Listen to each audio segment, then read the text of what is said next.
Sebagai orang percaya, tentu kita menyadari baik atau buruknya keadaan kehidupan kita. Selain dipengaruhi oleh perbuatan atau sikap kita, juga dipengaruhi oleh kata-kata yang keluar dari mulut kita. Firman Tuhan kali ini mengambil tema, ada kuasa dalam perkataan. Nats firman Tuhan terambil dari Efesus 4 ayat yang ke-29. Demikian firman-Nya.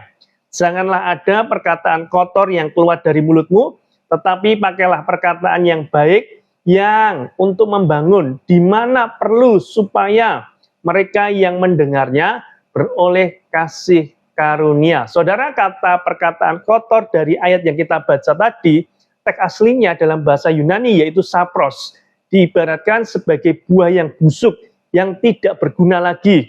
Jadi ketika kita mengucapkan kata-kata kotor, sebaiknya itu tidak perlu. Karena apa? Sebetulnya ketika kita mengucapkan kata-kata kotor itu ibarat kita mengeluarkan buah yang busuk dari perkataan kita, sehingga tidak berguna. Tetapi firman Tuhan menasihatkan supaya kita mempergunakan kata-kata yang baik, yang membangun, sehingga orang yang mendengarnya beroleh kasih karunia atau beroleh berkat.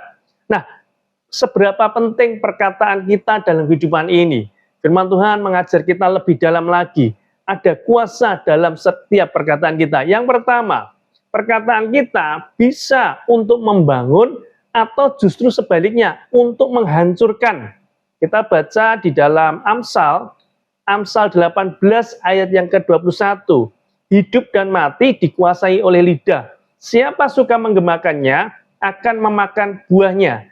Artinya kehidupan kita mau kita bangun atau kita hancurkan, itu juga dipengaruhi atas apa yang kita ucapkan. Makanya yang pertama kita belajar bersama-sama. Perkataan kita bisa kita gunakan untuk membangun atau justru malah menghancurkan. Biarlah kita boleh aplikasikan dalam keluarga kita. Kita perkatakan yang baik atas keluarga kita. Kita perkatakan yang baik atas bisnis maupun pekerjaan kita. Kita perkatakan yang baik atas sekolah kita, atas studi kita. Dan kita perkatakan yang baik untuk setiap pelayanan kita. Sehingga apa? Kita memakan buah yang baik pula. Sebaliknya, kalau kita berucap hal-hal yang tidak baik atas keluarga, kemudian pekerjaan, pendidikan maupun pelayanan kita, tentu hal-hal yang tidak baik pula yang akan kita makan, karena itu adalah buahnya. Jadi belajar berkata-kata yang baik. Setiap hari ketika kita bangun pagi, biarlah kita boleh katakan, keluargaku diberkati, keluargaku bahagia, keluargaku penuh dengan damai sejahtera, sukacita daripada Tuhan. Sehingga hal-hal yang demikian ada dalam keluarga kita. Demikian pun dalam pekerjaan kita, ketika kita sampai di tempat kerja kita, perkatakan yang baik, bahwasanya pekerjaan kita akan pekerjaan yang baik, menghasilkan hasil yang baik, akan ada banyak orderan atas setiap pekerjaan kita, akan ada banyak hasil atas setiap pekerjaan kita. Dalam studi kita juga demikian, kita perkatakan mendapat hasil yang terbaik atas studi kita, kemudian mendapatkan ranking yang terbaik atas studi kita. Dalam pelayanan pun demikian, ucapkan perkataan-perkataan yang baik, karena ketika kita mengucapkan perkataan yang baik, maka dalam alam roh Tuhan sudah sediakan hal-hal yang baik, yang itu akan dicurahkan dalam kehidupan kita. Yang pertama yang kita pelajari adalah lewat perkataan kita, kita bisa membangun atau justru malah menghancurkan. Kemudian yang kedua, kenapa kita harus berkata-kata yang baik? Karena perkataan menjadi kesaksian bagi dunia. Jangan sampai kita rajin beribadah, kita rajin memuji Tuhan, kita rajin berdoa, tetapi kita tidak bisa mengendalikan lidah kita. Sehingga bukannya orang melihat Tuhan dalam diri kita, justru kekristenan bisa menjadi sandungan ketika kita tidak bisa mengendalikan lidah kita.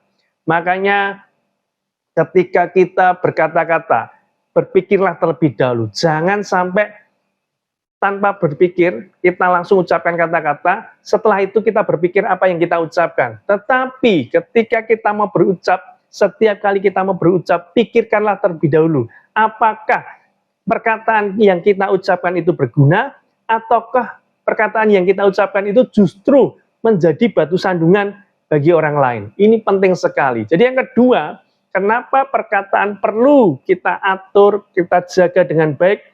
Karena perkataan bisa menjadi kesaksian bagi dunia.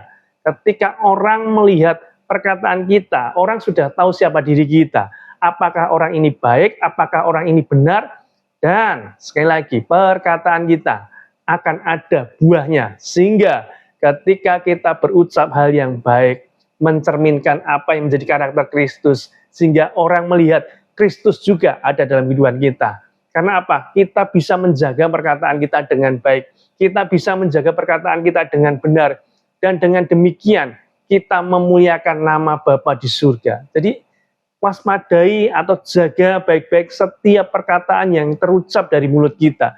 Jangan sampai menjadi batu sandungan bagi orang lain.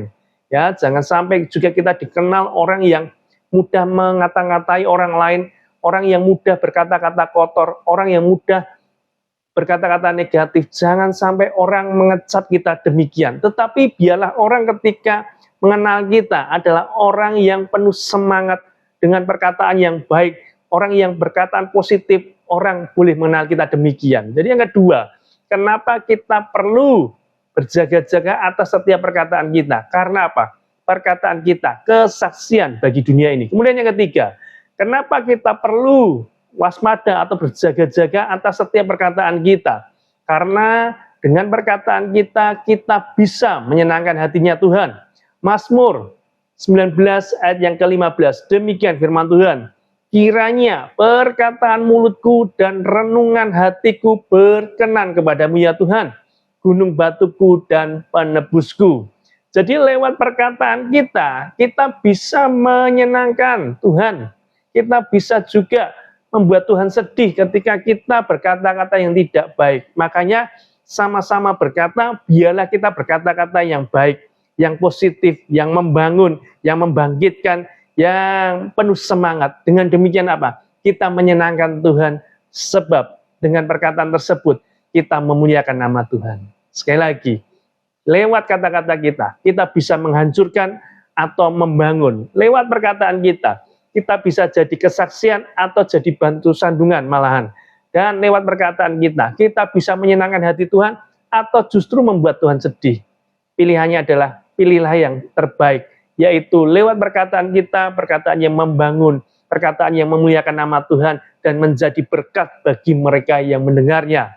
Doa saya, ada kuasa dalam setiap perkataan kita, maka mulai hari ini, belajar berkata-kata yang baik, sehingga saudara juga mendapatkan hasil yang terbaik dalam kehidupan kita. Meskipun keadaan sedang tidak baik-baik, tetapi kita belajar untuk terus berkata-kata yang positif, berkata-kata yang membangun, sehingga keadaan yang tidak baik Tuhan ubahkan lewat perkataan kita, dan kita bisa memakan buahnya dari hasil perkataan kita. Tuhan Yesus memberkati.